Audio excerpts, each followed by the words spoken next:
Brahma Kamara d'Islamboulou, Djigidala Dougutigi. Ok, il s'appelle Brahma Kamara, communément appelé Siramudou, le chef de village de Djigidala. Bismillah, Hakila Mungolmana, Menumeka Djigo Nyani, Djigo Kagranga Dugula Kosobe, Nintelema Bora, Djigo Gala. Moi, me Djigo Nyani, Angon Medoga, Albiala Kudem. Nous demenala, à Kadani Kosobe Pugatam. Nere Mia Douti, Nia Soga Bibeli Kando, or Meteoraba Tabuluka. Au CTN tout le oncle me mingouye au dode. I could nayan demalo cadet was away. Not any till my boy you go back the lamp for me. Mommy in Baraka Nala died deme, I can say Gandeme, a bedian was away, or Mingonian for Coida, Dira Duty, Brahma Kamara, Dissamou, Willy. Ok, le chef de village dit que vraiment l'un de ses soucis aujourd'hui c'est un problème d'eau. L'eau est vitale pour la vie et que présentement dans son village pendant la saison sèche il n'y a pas d'eau. Alors il y a un centre de santé communautaire qui ne peut pas marcher sans l'eau. Il y a une école fondamentale qui ne peut pas marcher sans l'eau car les élèves ne peuvent pas travailler sans boire. Vraiment lui ne peut que bénir ceux qui sont en train de démarcher ce projet-là pour son village. Le jour où il verra ce projet-là se réaliser, malgré son âge, il va bien danser. Vous avez Mahamadou Koulibaly, le directeur de Djigidala. Ah ok, ça me fait plaisir. Donc l'école de Djigidala a été créée le 1er janvier 60. Oui. Donc il a été ouverte le 1er octobre 1961. Oui. Donc je suis le 10e directeur. Il y a plusieurs directeurs qui sont succédés. Oui. Donc le premier directeur, c'est Souri Ibrahima Djakté. Et nous avons Mamadou Djabi, Gaussou Djabi et Karim Konaré. Et j'en passe.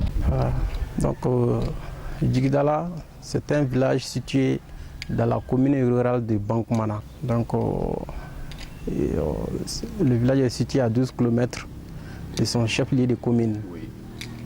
Donc relevant dans le cercle de Kati et région de Koulikoro. Oui. Donc Djigidala, c'est le premier secteur économique de la commune de Bankmana. Oui. Donc regroupant 5 villages. Oui. Le secteur de Djigidala, le village de Niamey, le village de Gonzolo, Téma et Misira. C'est une question pertinente. Vraiment, l'école est confrontée maintenant à ces problèmes d'eau potable. Donc pendant la saison sèche, vraiment, ça ne va pas du tout ici en ce qui concerne de l'eau potable. Donc les pompes qu'on a à notre disposition, donc elles sont insuffisantes. Elles ne donnent pas d'eau potable. Donc si vous pouvez nous aider à pouvoir trouver un château d'eau, ça nous fera plaisir. Donc c'est tout ce que je vais vous dire par rapport à ça. Merci bien. Donc l'école fondamentale de Djigidala a un effectif de 413 élèves. Donc nous avons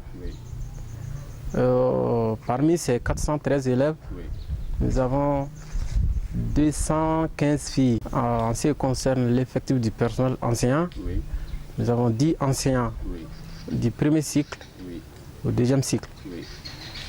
En ce qui concerne au niveau du premier cycle, nous avons 4 enseignants. Parmi les 4 enseignants, nous avons 2 fonctionnaires des collectivités territoriales et 2 au compte des villages. En ce qui concerne le second cycle, nous avons ici 5 enseignants là-bas. Un au compte des villages et les autres sont au compte des collectivités territoriales. Voilà, merci. C'est une question très pertinente aussi. Donc vous-même, vous voyez, l'école n'est pas clôturée. pendant la saison sèche, nous sommes très fatigués ici.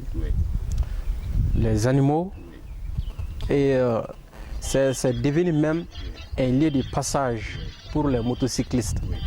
Donc, si vous pouvez nous aider aussi à clôturer notre cours, ça nous fera plaisir aussi, vraiment.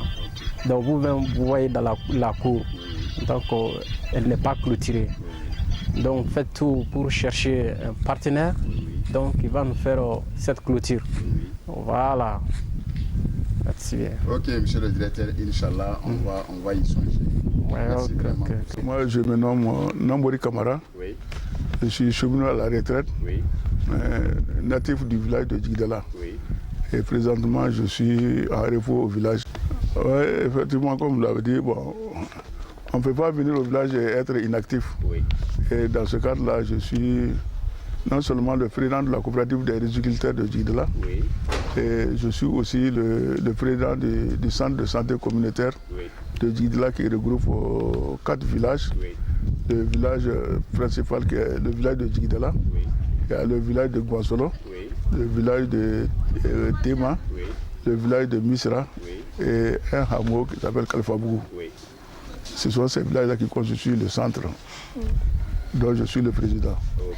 Effectivement, Djigdala est un village qui est créé dans les années 1835 Oui, et par un certain chasseur Nakura Moussama Kamara, oui, qui venant de Guyana. oui, Et comme vous savez, dans le temps, les gens se refusaient dans les grottes oui, pour échapper à la capture. oui, Et maintenant, après ça, chacun a rejoint un point. oui, C'est dans ce cadre-là que Nakura Moussama est venu ici en 1835 créer le village oui, et nommé Djigdala, oui, qui se situe à 12 km de la commune de Bagmana dont nous faisons partie, oui. et à 72 km de Bamako. Effectivement, depuis la création du village jusqu'à nos jours, Oui, il y a eu 16 chefs de famille. oui, Donc naturellement, le premier chef de famille, le chef de village, oui, c'est Nakura Moussama Kamara. oui, Après, il y a eu Nantakadi Fali Kamara. oui, Après, il y a eu Nasra Famoudou Kamara. oui, Le quatrième, c'est Tegemadi Kamara. oui, Le cinquième, c'est Suleiman Kamara. oui, Et le sixième, c'est Namagan Kamara. oui, Le septième, c'est Koudensan Kamara. oui, Le huitième, c'est Timistra Seme oui, Kamara. oui, Le neuvième, c'est Dantmadi Dani Kamara. oui, Le dixième, c'est Nanyamamadi Kamara. Le onzième, c'est Soukou Dantman Kamara. Le douzième, c'est Mousso Yomoka Kamara. Le 13e, c'est Alhaji Zoumana Kamara. Le 14e, c'est Kamsa Lamni Kamara. Et le 15e, c'est Balaoulen Kamara.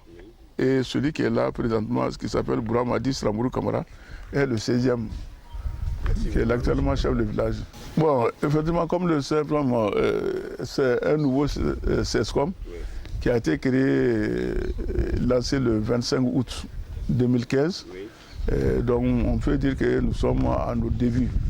Donc presque il y a beaucoup de besoins. Bon, on ne peut pas tout citer, mais du point de vue infrastructure, je vais laisser le soin aux socialistes même d'évoquer leurs besoins, qui est l'agent vaccinateur Nama Traoré, assisté de la sage-femme Madame Diallo. Merci bien, soyez les bienvenus. Vraiment, c'est toujours notre souhait. Si des occasions pareilles se présentent, vraiment c'est notre désir. Le centre, bon, le CESCOM est là. Je pense que bon, ça marche.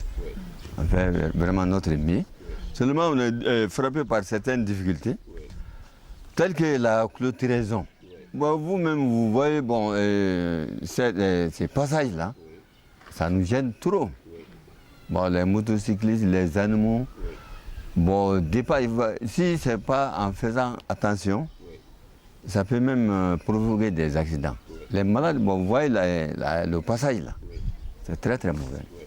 Bon, les animaux aussi nous vraiment posent tellement de problèmes. Donc la clôturaison là, Vraiment, c'est notre souci, premier souci même. Parce que tant que le centre n'est pas clôturé, vraiment, rien n'est garanti. Il y a ce côté. Bon. Deuxième besoin. Bon, Dieu merci.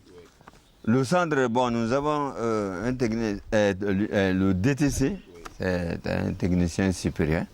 Bon, vraiment, en sa qualité, il est apprécié. Et plus la sage-femme. Donc, c'est avec ces éléments. Toujours, on envoie les malades à Sibi pour l'échographie ou bien à Bamako. Donc, vraiment, on chercherait à avoir un appareil pour l'échographie. Bon, c'est là vraiment, ça fait partie des soucis. Bon, le deuxième, moi-même, je suis le vaccinateur, mais je suis le chargé de la malnutrition. Vous savez que bon, sur les 38 SESCOM, il y a les centres de récupération nutritionnelle. Moi, je suis le chargé. J'ai des problèmes. Chaque jeudi, tous les enfants frappés par la malnutrition se rendent ici. Donc, pour les servir ou les visiter, j'ai souvent des problèmes. On n'a pas de lieu.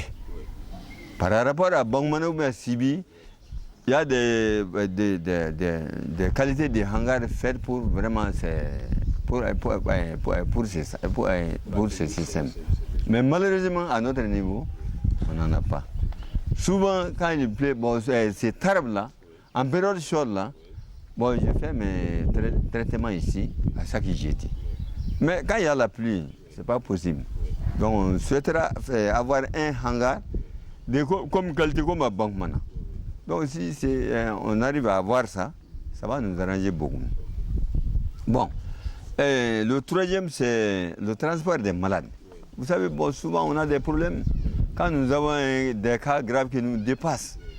Il faut faire appel à Bangmana ou bien, bon, on a ces problèmes. Donc, on voulait vraiment une ambulance pour vraiment évacuer ces malades. Parce que d'ici, bon, c'est vraiment distant. Donc, il y a ce côté. Et le quatrième point, c'est de l'eau potable. Bon, qui dit santé, il y a en première position l'eau potable. Il y a ce problème aussi qui se pose. Donc, vraiment, c'est 4 points. Ah, vraiment, c'est notre souci absolu. Merci bien. Merci beaucoup. Je m'appelle Abi Diallo. Je suis la sage-femme de Djigdala, du SESCOM de Djigdala. Ici, là, vraiment, l'eau potable, là, ça nous manque. Même quand les femmes viennent en CPN, on devrait leur donner les SP devant nous. Mais on n'a pas d'eau potable pour ça. Il faut qu'on leur donne ça. Arriver à la maison, on ne sait même pas s'ils vont les prendre ou pas. On a vraiment besoin de l'eau potable. L'ambulance aussi, vraiment.